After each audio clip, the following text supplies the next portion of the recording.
Hello students, welcome to my channel unique lab of knowledge. और मेरा नाम है ऑगस्टिन पुनिया। तो स्टूडेंट्स, हम लेसन पढ़ रहे थे पोइट्स एंड पैनकेक्स, जिसका एक पार्ट हमने पढ़ लिया था। दूसरा पार्ट हम पढ़ेंगे। चलिए हम लेसन को शुरू करते हैं, देखते हैं आगे लेसन के अंदर क्या होता है। और आज इस वीडियो के अंदर हम बहुत ही महत्वपूर्ण पार्ट, बहुत ही महत्वपूर्ण एक करेक्टर इस लेसन का, जिसका नाम है सुबू, उसके बारे में पढ़ने वाले हैं। तो ये सबसे महत्वपूर्ण पात्र है इस लेसन का। तो आज का वीडियो बहुत इंपॉर्टेंट रहने वाला है। तो चलिए हम शुरू कर देते हैं। तो यहाँ पे बताया आपको, in all instances of frustration, कि फ्रस्ट्रेशन के जितने भी इंस्टेंसेस होते हैं, इंस्टेंसेस कहते हैं उदाहरण को, और फ्रस्ट्रेशन कहते हैं कुंठा को। ठीक है, तो कुंठा के जितने भी उदाहरण हैं उनमें you will always find the anger.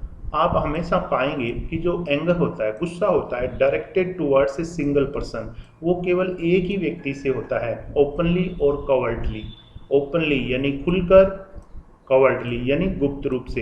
And this man of the makeup department, और मेकअप डिपार्टमेंट का ये जो व्यक्ति था, यानी जो ऑफिस बॉय था, वॉज कन्विंस्ड, उसने ये विश्वास कर लिया था कि डेट ऑल हिज वॉज, कि उसके सारे जो संकट है, वॉज इग्नोमिनी, उसका सारा जो इग्नोमिनी है, इग्नोमिनी मतलब तिरस्कार, एंड नेग्लेक्ट, और उसकी जो अनदेखी हो रही है, वर ड्यू टू कोटमंगलम सुब्बू। वो किसकी वजह से हो रही है?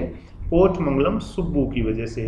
तो कोटमंगलम सुब्बू है, उससे वो ईर्ष्या करता था, जो ऑफिस बॉय होता था, क्योंकि उसका ये मानना था कि मेरे जितने भी वॉस हैं, संकट हैं, स्टूडियो के अंदर मैं कामयाब नहीं हो पा रहा हूँ, डायरेक्टर नहीं बन पा रहा हूँ, एक्टर नहीं बन पा रहा हूँ, लिरिक्स राइटर नहीं बन पा रहा हूँ, क्योंकि यही वो बनने आया था। और इग्नोमिनी यानी उसका तिरस्कार यहाँ पे होता था, और नेग्लेक्ट यानी उसकी अनदेखी भी यहाँ पे होती थी।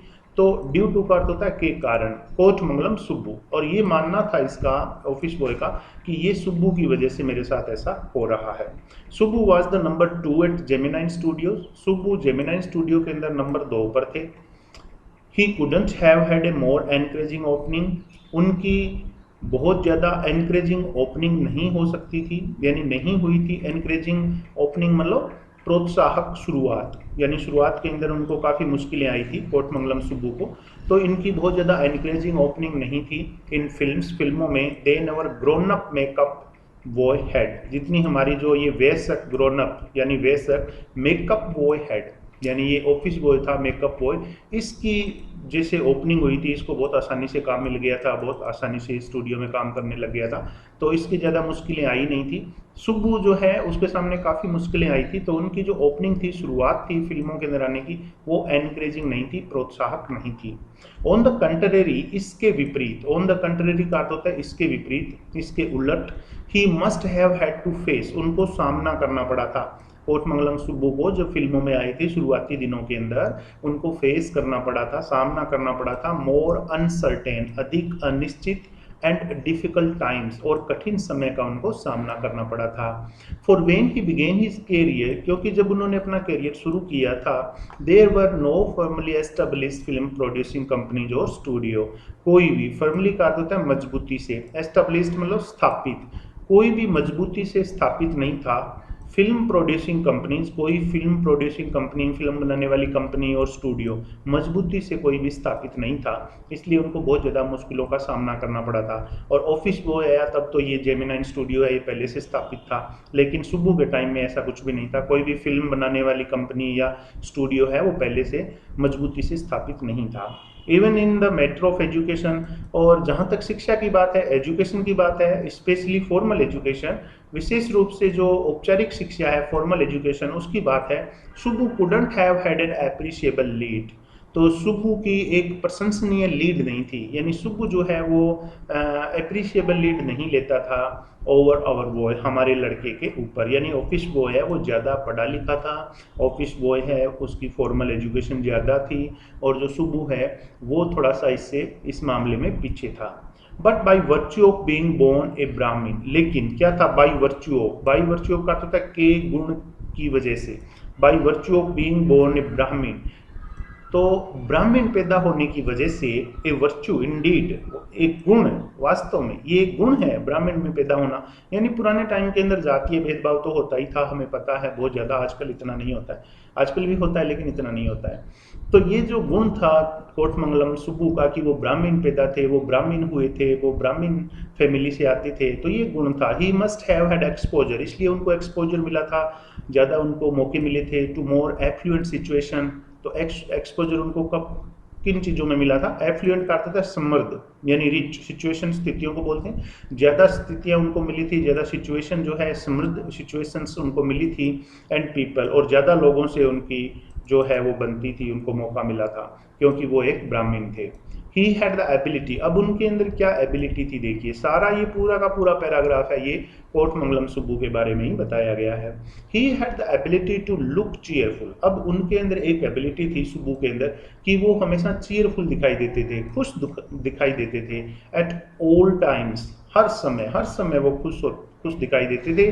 Even after having had a hand, भले ही उनका हाथ होता था इन ए फ्लॉप फिल्म, एक फ्लॉप फिल्म में, भले ही वो फिल्म बनाते तो फ्लॉप हो जाती, लेकिन फिर भी वो निराश नहीं होते थे।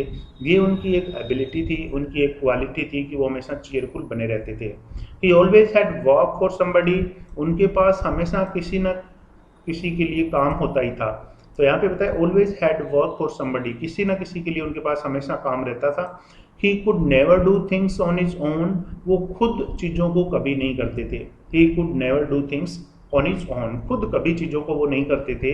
But his sense of loyalty, लेकिन उनकी जो ये भी एक गुण था उनके अंदर, देखिए सेंस ऑफ लॉयल्टी, वफादारी की भावना, मेड हिम आइडेंटिफाई हिमसेल्फ, उनकी पहचान बनाती थी विद हिज प्रिंसिपल, अपने मुखिया के साथ, यानी एस वासन जो कि मालिक थे स्टूडियो के, तो उनके साथ उनकी पहचान बनाती थी कंप्लीटली, पूरी तरह से। And turn his entire creativity, और ये अपनी पूरी जो क्रिएटिविटी है, अपनी रचनात्मकता है, एंटायर का अर्थ होता है पूरी, संपूर्ण रचनात्मकता को मोड़ देते थे टू हिज प्रिंसिपल्स एडवांटेज, अपने मुखिया के लाभ के लिए। यानी जो मुखिया कौन था? एस वासन, जो कि जेमिनाई स्टूडियो का मालिक था। तो इनके जो गुण हैं कोटमंगलम सुब्बू के, वो आपको बताएं यहाँ पे। एक तो इनके अंदर एबिलिटी थी हमेशा चीयरफुल दिखाई देने की, दूसरी sense of loyalty towards his principal, अपने मालिक के प्रति जो वफादारी की भावना थी, और एक जो ये क्या करते थे, अपनी पूरी क्रिएटिविटी को दिखाते थे अपने मालिक के लाभ के लिए, क्योंकि मालिक तो वही थे ना, फायदा तो उन्हीं को था। तो अपनी पूरी जो क्रिएटिविटी है उसको फिल्मों के अंदर दिखाने की कोशिश करते थे। He was tailor made for film, जो सुब्बू है वो फिल्मों के लिए टेलर मेड थे। टेलर मेड का अर्थ होता है के लिए ही बना होना, तो सुब्बू है वो फिल्मों के लिए ही बने थे, फिल्मों के लिए वो टेलर मेड थे, उनका जन्म ही फिल्में बनाने के लिए हुआ था। हियर वॉज ए मैन, और ये एक ऐसे आदमी थे हु कुड बी इंस्पायर्ड, जो प्रेरित हो सकते थे, व्हेन कमांडेड, जब उनको आदेश दिया जाता, कोई भी आदेश जब उनको मिलता तो वो प्रेरित हो जाते थे। The rate fights the tigress, एक चूहा जो है वो एक शेरनी से लड़ाई करता है अंडर वाटर, पानी के नीचे, एंड किल्स हर, और उस शेरनी को वो चूहा मार देता है।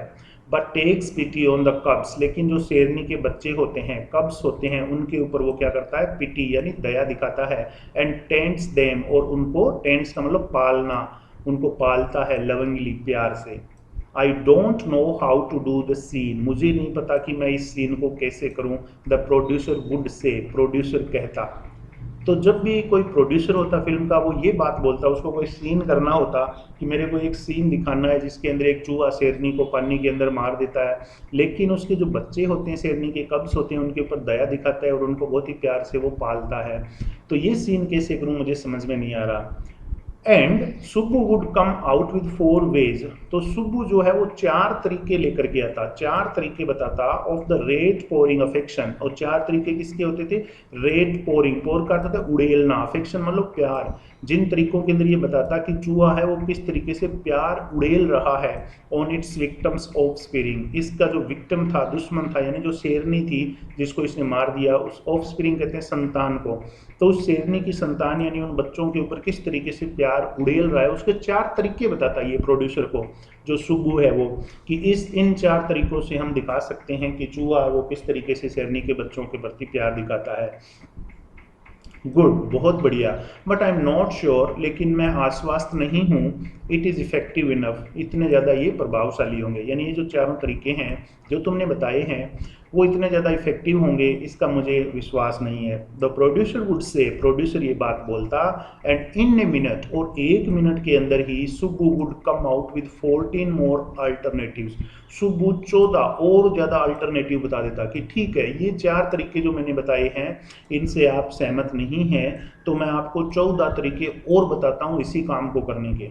तो सुब्बू तुरंत 1 मिनट के अंदर और ज़्यादा उनको बता देता, अल्टरनेटिव्स दे देता उनको काम करने के। Film making must have been and was so easy, film बनाना बहुत ही आसान था with a man like Subbu, यदि सुब्बू को तरह का कोई आदमी अराउंड आसपास रहे। यानी कोटमंगलम सुब्बू जो थे उन्हीं के बारे में बताया कि इतने ज़्यादा वो मतलब क्रिएटिव थे, इतने ज़्यादा मतलब उनके दिमाग में विचार आते थे फिल्म बनाने से संबंधित कि फिल्म बनाना आसान हो गया था यदि वो आसपास रहते थे तो। And if ever there was a man, यदि कोई ऐसा आदमी होता था who gave direction and definition to Gemini studio, तो यहाँ पे आपको बताया कि कोई आदमी यदि था who gave direction and definition, जिसने दिशा दी हो, जिसने परिभाषा दी हो टू जेमिनाइन स्टूडियो को ड्यूरिंग इट्स गोल्डन ईयर्स, इसके स्वर्णिम काल में, इट वॉज सुब्बू, तो ये सुब्बू ही था। यानी गोल्डन ईयर्स के दौरान, गोल्डन पीरियड जब था जेमिनाइन स्टूडियो, तो जेमिनाइन स्टूडियो को डायरेक्शन और डेफिनेशन दी थी तो वो कोई और नहीं था बल्कि सुब्बू ही था। इसकी वजह से जेमिनाइन स्टूडियो जो है वो इतना ज़्यादा फेमस हो गया था। Subbu had a separate identity, Subbu की एक और आइडेंटिटी भी थी। अब यहाँ पे देखिए, सुब्बू फिल्म मेकिंग में तो टेलर मेड थे ही थे, यहाँ पे आपको बताया है कि सुब्बू जो है उनकी एक सेपरेट आइडेंटिटी थी, यानी एक अलग पहचान थी उनकी, एज ए पोइट। और वो पहचान क्या थी? सुब्बू एक पोइट भी थे। And though he was certainly capable of more complex and higher forms, और यहाँ पे उनके बारे में बताया है तो हालांकि ही was certainly capable of, certainly का अर्थ था निश्चित रूप से, केपेबल ऑफ का अर्थ था योग्य होना, वो निश्चित रूप से योग्य थे मोर कॉम्प्लेक्स, अधिक जटिल, एंड हायर फॉर्म्स, और उच्च फॉर्म लिखने के। वो कॉम्प्लेक्स और हायर फॉर्म लिख सकते थे, यानी कठिन कविताएं वो लिख सकते थे, कठिन काव्य वो लिख सकते थे। लेकिन वो कठिन काव्य केवल पढ़े लिखे लोगों को ही समझ में आते, जो कम पढ़े लिखे होते उनको तो समझ में ही नहीं आते। इसलिए ही डिलिबरेटली, डिलिबरेटली का अर्थ होता है जानबूझकर, chose to address his poetry, उन्होंने चुनाव किया टू एड्रेस हिज पोइट्री, अपनी पोइट्री को संबोधित करने का, पोइट्री जो है उनको संबोधित करने का उन्होंने चुनाव किया टू द मासेज, मासेज यानी जन समूह, यानी आम जनता। तो उन्होंने जानबूझ करके कॉम्प्लेक्स और हायर फॉर्म्स नहीं लिखे, चाहते तो वो लिख सकते थे। यहाँ पे आपको बताया कि वो कैपेबल थे कॉम्प्लेक्स और हाई फॉर्म लिखने के, लेकिन उन्होंने डिलिबरेटली जानबूझ करके चुनाव किया कि वो अपनी पोइट्री है उसको जन सामान्य को समझ में आ जाए, इस तरीके से वो लिखेंगे, ज़्यादा कॉम्प्लेक्स उनको नहीं लिखेंगे। हिज सक्सेस इन फिल्म्स, फिल्मों के अंदर उनकी जो सफलता थी, सुब्बू फिल्मों में बहुत ज़्यादा सफल हो गए थे, तो फिल्मों के अंदर उनकी जो सफलता थी, ओवरशैडोड, उसने ढक दिया था, एंड ड्वार्फ्ड, और कम कर दिया था। ड्वार्फ का मतलब होता है कम कर देना, ओवरशैडो मतलब छोटा कर देना, ढक देना। हिज लिटरेरी अचीवमेंट्स, उनकी जो साहित्यिक उपलब्धियाँ थी ना, लिटरेरी अचीवमेंट, सुब्बू की लिटरेरी अचीवमेंट बहुत ज़्यादा थी, क्योंकि ये पोइट थे, बहुत अच्छी अच्छी पोइम लिखते थे, बहुत बड़े बड़े काव्य लिखते थे ये। तो ये जो इनकी लिटरेरी अचीवमेंट थी उनको ड्वार्फ कर दिया, ओवरशैडो कर दिया। क्यों? क्योंकि फिल्मों के अंदर बहुत ज़्यादा सफल ये हो गए थे, सभी लोग इनको फिल्मों की वजह से जानने लगे थे, ये पोइट भी हैं, ऐसा कोई नहीं जानता था। और सो हिज क्रिटिक्स फेल्ड, और ऐसा ही उनके जो क्रिटिक्स थे वो महसूस करते थे, जो उनके आलोचक थे ना क्रिटिक्स, वो ऐसा महसूस करते थे कि सुब्बू के अंदर बहुत मतलब क्वालिटी थी एक पोइट के रूप में ही कुछ करने की, लेकिन वो फिल्मों में इतने सफल हुए कि उनको पोइट्री के अंदर इतनी पहचान नहीं मिली। He composed several truly original story poems. Compose का अर्थ होता है कोई कविता लिखना। Compose several truly original story poems, उन्होंने कई सारी ओरिजिनल स्टोरी पोएम्स लिखी, यानी जो मूल स्टोरी पोएम्स है वो लिखी। और किस में लिखी थी? इन फोक रिफ्रेन, लोक संगीत में, एंड डिक्सन, डिक्सन कहते हैं भाषा को, बोली को, बोलने का तरीका जो होता है उसको बोलते हैं। तो उन्होंने जो मूल स्टोरी पोइम्स हैं लोक संगीत के अंदर और भाषा के अंदर उन्होंने लिखी, and also wrote a sprawling novel, और उन्होंने एक फैला हुआ नॉवेल, स्प्रोलिंग मतलब फैला हुआ बहुत विस्तृत नॉवेल भी लिखा जिसका नाम था Thillana Mohanambal, Thillana Mohanambal, with dozens of very deftly act. अब इस नॉवेल के अंदर क्या था, डजन्स ऑफ दर्जनों, वेरी डेप्थली एक्ट, डेप्थली मतलब कुशलता से, चतुराई से, एक्ट मतलब तरासे हुए करेक्टर्स, पात्र। तो इस नॉवेल के अंदर बहुत सारे दर्जनों चतुराई से तरासे गए पात्र थे। तो ये इनका बहुत फेमस एक नॉवल हुआ था जिसका नाम आप याद रख सकते हैं, आपके एग्जाम के अंदर पूछा जा सकता है। आप ध्यान रखें कि सुब्बू जो है वो एक पोइट भी थे और उन्होंने बहुत सारी जो फोक रिफ्रेन है, लोक संगीत है और डिक्शन है उसके अंदर पोइम्स लिखी थी, स्टोरी पोइम्स लिखी थी। और एक इन्होंने स्प्रोलिंग नॉवेल जिसका नाम था थिलाना मोहनम्बल वो लिखा था इन्होंने। ही क्वाइट सक्सेसफुली रिक्रिएटेड, और उन्होंने बड़ी ही सफलता से रिक्रिएट कर दिया था, यानी पुनर्निर्मित कर दिया था द मूड, मनोदशा को, एंड मैनर और तौर तरीकों को, of the devadasis of the early 20th centuries.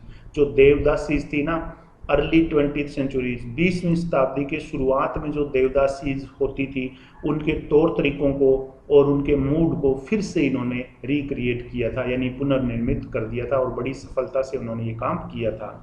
He was an amazing actor, वो एक आश्चर्यचकित कर देने वाले एक्टर थे, एक्टर भी थे, पोइट भी थे, तो बहुत सारी चीज़ें हैं इनके लिए यहाँ पे। He was an amazing actor, वो एक अमेजिंग एक्टर थे। ही नेवर आस्पायर्ड, आस्पायर का अर्थ होता है चाहना, ही नेवर आस्पायर्ड, उन्होंने कभी नहीं चाहा था टू द लीड रोल्स, मुख्य भूमिका, लीड रोल, कभी भी वो फिल्मों में लीड रोल नहीं मांगते थे।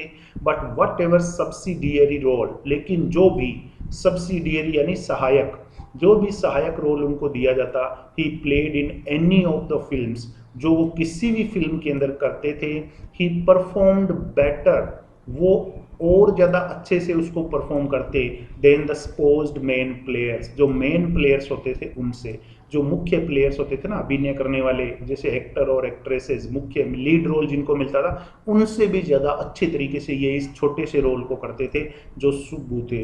तो आप कह सकते हो कि ये एक एक्टर भी थे, लेकिन कभी भी रोल मांगते नहीं थे, मांगते थे इनको बड़ा रोल भी मिल सकता था क्योंकि ये जेमिनी स्टूडियो में नंबर 2 पर थे, लेकिन कभी इन्होंने मांगा नहीं कि मुझे बड़ा रोल दो, ये छोटा रोल करके भी खुश थे और बड़े मज़े से करते थे, और जो मुख्य रोल जिनको मिलता था उनसे भी अच्छे तरीके से करते थे।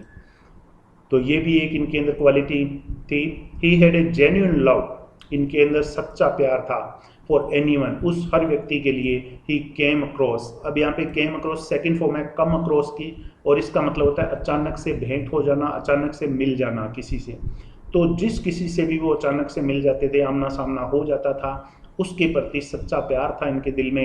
And his house was a permanent residence, और इनका जो घर था वो परमानेंट रेजिडेंस था, एक स्थायी निवास था for dozens of near and far, dozens of दर्जनों, नियर नज़दीक के, फार दूर के, रिलेशंस रिश्तेदार, एंड अक्वेंटेंसेस और परिचित, अक्वेंटेंसेस का अर्थ होता है परिचित। तो नज़दीक के और दूर के जितने भी रिश्तेदार और अक्वेंटेंसेस परिचित होते थे उनके लिए वो परमानेंट रेजिडेंस था, स्थायी निवास था, वो वहीं पे रहते थे, जब तक वो चाहते तब तक रह सकते थे, इतना इनके अंदर प्यार था उनके लिए।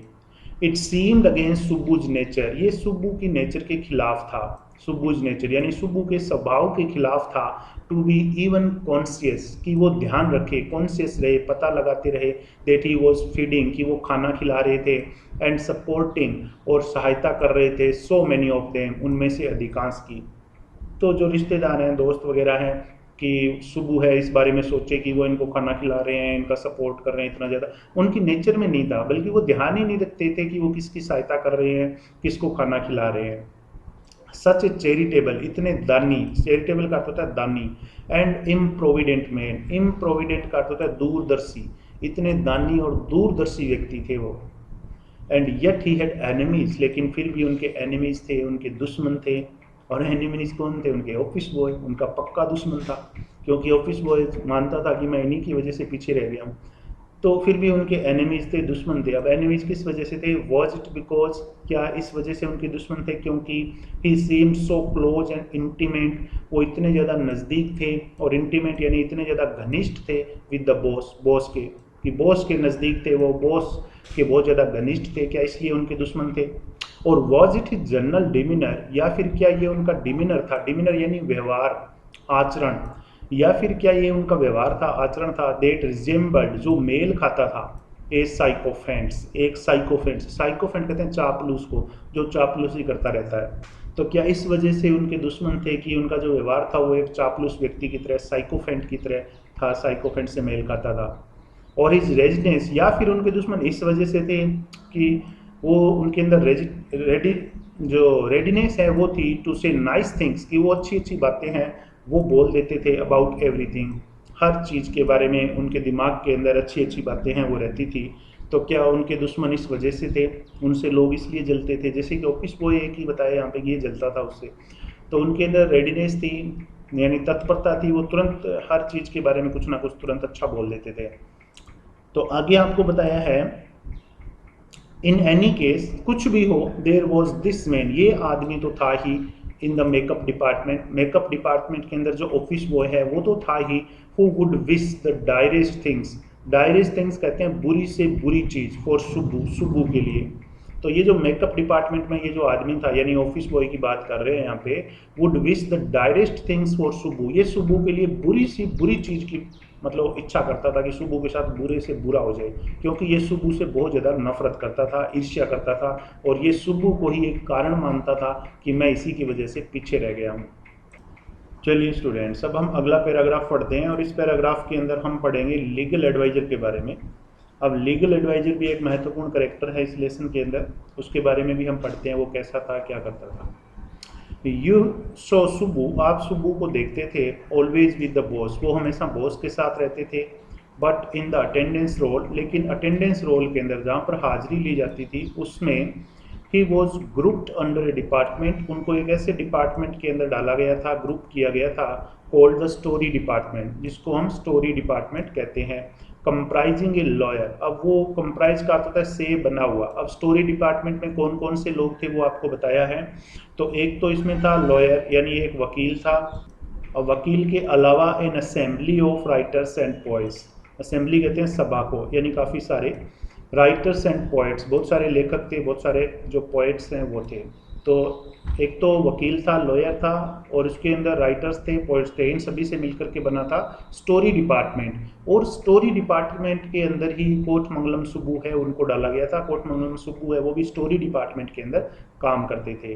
द लॉयर, अब हम पढ़ेंगे इस लॉयर के बारे में। The lawyer was also officially known, जो लॉयर था उसको आधिकारिक रूप से जाना जाता था as the legal adviser, legal adviser के रूप में, कानूनी सलाहकार के रूप में, यानी इसको कानूनी सलाहकार के रूप में यहाँ पे जाना जाता था इस डिपार्टमेंट में। But everybody refer to him, लेकिन हर कोई उसे मानता था एज द ऑपोजिट, इसका उल्टा, यानी कानूनी सलाहकार कम मानता था इसको और परेशानी पैदा करने वाला ज़्यादा मानता था। इन एक्सट्रीमली, अब उसका एक एग्जाम्पल आपको देकर के बताया कि किस तरीके से ये लीगल एडवाइजर कम था और परेशानी पैदा करने वाला व्यक्ति ज़्यादा था। तो वहाँ पे आपको एक एग्जाम्पल दिया है, देखिए। इन एक्सट्रीमली टैलेंटेड एक्ट्रेस, एक बहुत ही ज़्यादा टैलेंटेड एक्ट्रेस, अभिनेत्री, who was also extremely temperamental, जो बहुत ज़्यादा टेम्परामेंटल भी थी, यानी तुनक मिजाजी, गुस्सा बहुत आता था इस एक्ट्रेस को। तो ये एक्ट्रेस जो है वंस ब्लू ओवर का होता है गुस्सा हो जाना, आग बबूला हो जाना, एक बार गुस्सा हो गई ऑन द सेट के ऊपर, ये एक्ट्रेस जो है बहुत ज़्यादा गुस्सा हो गई। वाइल एवरीवन स्टूड स्टंड, जबकि सारे लोग जो हैं स्टूड स्टंड, भौचक्के खड़े रह गए थे। द लॉयर, तो जो वकील था, क्वाइटली स्विच्ड ऑन, उसने चुपचाप स्विच ऑन कर दिया, चालू कर दिया द रिकॉर्डिंग इक्विपमेंट, जो रिकॉर्डिंग इक्विपमेंट था, इक्विपमेंट कहते हैं यंत्र को, जो इंस्ट्रूमेंट होता है, तो रिकॉर्ड करने वाला जो इक्विपमेंट था वो लॉयर ने चुपचाप चालू कर दिया। वेन द एक्ट्रेस पोज्ड, जब वो एक्ट्रेस रुकी फॉर ब्रेथ, सांस लेने के लिए, the lawyer said to her, तो उस लॉयर ने उस एक्ट्रेस से कहा, 1 मिनट प्लीज, 1 मिनट कृपया, and played back the recording, और उस रिकॉर्डिंग को चालू कर दिया जो उसने रिकॉर्ड करी थी। अब एक्ट्रेस गुस्से में थी, उसने बहुत कुछ बोला था, तो उसको रिकॉर्ड करके, और जब वो बीच में रुकी तो इसने कहा रुको 1 मिनट, और रिकॉर्डिंग सुनाना शुरू कर दिया उसको। देयर वॉज नथिंग इनक्रिमिनेटिंग का अर्थ है फंसाने वाला, यानी कोई भी बुरा बोल सकते हो आप, तो कुछ भी बुरा नहीं था। अनमेंशनबली फाउल, और कुछ भी ऐसा नहीं था जिसको मतलब बताया ना जा सके, अनमेंशनेबली फाउल, फाउल कहते हैं गलती को।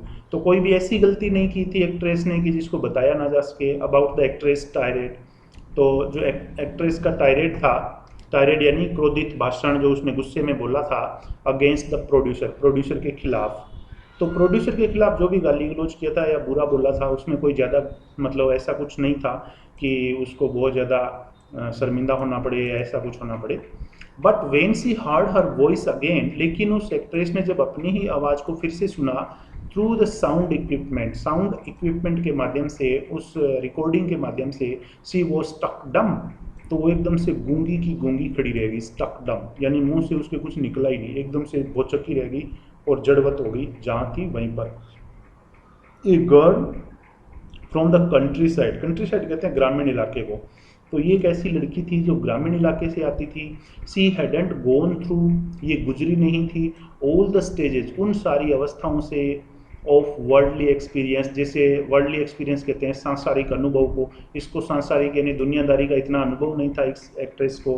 डेट जनरली प्रोसीड, जो प्राय पहले हो जाता है, ए पोजीशन ऑफ इम्पोर्टेंस, महत्व की एक पोजीशन पाने से पहले ये अनुभव हो जाता है। एंड सोफिस्टिकेशन, और जो सोफिस्टिकेशन कहते हैं विशेषज्ञता को, और किसी भी चीज़ में विशेषज्ञता हासिल करने के लिए जो अनुभव हो जाता है दुनियादारी का, वो इस एक्ट्रेस के अंदर नहीं था। That she had found herself catapulted into, और ये जो पोजीशन ऑफ इम्पोर्टेंस है, महत्व का पद, महत्वपूर्ण पद, क्योंकि ये बहुत फेमस एक एक्ट्रेस बन गई थी, सोफिस्टिकेशन, इसने इसके अंदर विशेषज्ञता हासिल कर ली थी। That she had found herself catapulted into, जिसके अंदर उसने अपने आप को पाया था। कैटापल्ट इनटू का अर्थ होता है अचानक से फेमस हो जाना या बहुत ही महत्वपूर्ण पद के अंदर एकदम से आ जाना, उसको बोलते हैं। तो ये एक्ट्रेस जो है वो अचानक से बहुत ज़्यादा फेमस हो गई थी, इसने दुनियादारी का अनुभव है वो लिया नहीं था, और जो सांसारिक बातें होती है उनको ये बहुत कम जानती थी, इसको इतना ज़्यादा पता नहीं था। सी नेवर क्वाइट रिकवर्ड, अब ये जो एक्ट्रेस है ये फिर से कभी ठीक नहीं हुई फ्रॉम द टेरर, उस डर से, सी फेल्ट दैट डे, जो उसने उस दिन महसूस किया, जो रिकॉर्डिंग सुन करके ये डर गई थी अपनी ही रिकॉर्डिंग, उससे ये फिर से कभी ठीक नहीं हो पाई थी। That was the end of a brief and brilliant acting career, और ये एक संक्षिप्त यानी एक छोटा और ब्रिलियंट एक्टिंग कैरियर जो था इस एक्ट्रेस का, उसका एंड हो गया था। द लीगल एडवाइजर, और जो लीगल एडवाइजर था, who was also a member of the story department, जो स्टोरी डिपार्टमेंट का एक सदस्य भी था, legal adviser, had unwittingly, unwittingly का होता है अनजाने में, brought about that sad end, वो उसका जो दुखद अंत है वो उसको ले आया था। यानी इस एक्ट्रेस का जो कैरियर है वो इस लीगल एडवाइजर ने अनजाने के अंदर बर्बाद कर दिया था, खराब कर दिया था। तो ये ऐसे काम करता था यहाँ पे।